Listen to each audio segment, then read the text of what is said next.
Swan Lake is the biggest show that we do. It's hard work. Super physical, isn't it? Especially when you stood there just at the front of that triangle and you just feel it all behind. And the energy of men, with all men on stage like that, usually there's not a male code of ballet. The physicality is, I think, what makes it exciting though. Yeah. That's why it's like, it feels so good to do it. Definitely. Swan Lake changed my life. My Swan Lake changed my life. I felt at the time that if I was going to do Swan Lake at all, I had to do something different with it, because my company's not a classical company. We're a contemporary dance theatre company. The idea of male swans had come into my head like a long time before, actually, just as a sort of a daydream in a way. That idea seemed to be exciting, and the more we delved into it, the more interesting it became, the more sort of psychological it became. You certainly don't want to close your eyes Sure, yeah. occasionally maybe, but that's sort of killing it a little bit, I think keep the focus alive, yeah. I remember the first time I watched this role, and it really struck me, like, from the first moment I ever saw it. All the men dancing, the power, the grace, the jumps, the excitement. And after that, I really started to take dance more seriously. It started to be something I was willing to commit all this energy and passion to. Matthew Bourne and I met for the first time at the National Dance Awards. He started to tell me how inspired he was by Swan Lake. I think he was taken to see the show when he was about 8 or 9 years old. He bought the t-shirt, he's still got it. And it was such a lovely story in a way, one I've heard many times from lots of young male dancers, that it was something they saw that inspired them. I think with Matt, he understands this character.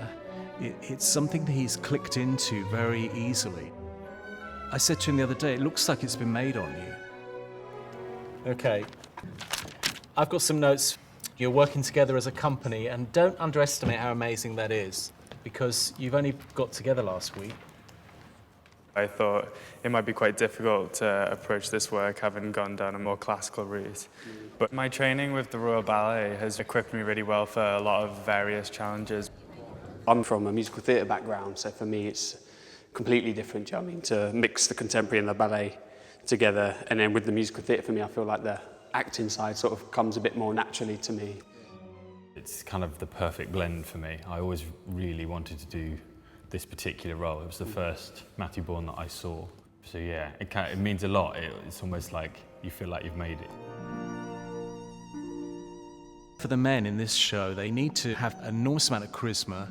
I have to say, it has to be pretty sexy, So that's what we're looking for as well. I'll be honest about that. It has to have that kind of appeal. And they need to be very strong dancers, but also strong actor dancers as well. I mean, I've been finding it a bit tough with the bare feet and a bit tough with, some of the more contemporary style, and actually letting myself go on some of it. But I think it's all part of a process, which is quite exciting. For me, it's, been my dream since I can remember, you grow up watching this, and for me, it's just every possible dream of mine coming true. It's one of the really big ones, and one of the last big ones that I've always really wanted to do. So for me, it kind of gives a sense of completion. I think we're all carrying that a little bit, aren't we? That sense of why we even began dancing. It'll definitely be an amazing moment to look back on and everything that's gone. It's an inspiring piece for so many people. It's changed perceptions of dance in many ways. It still has the power to move people and affect people. And that's why we still do it, and that's why we still love it.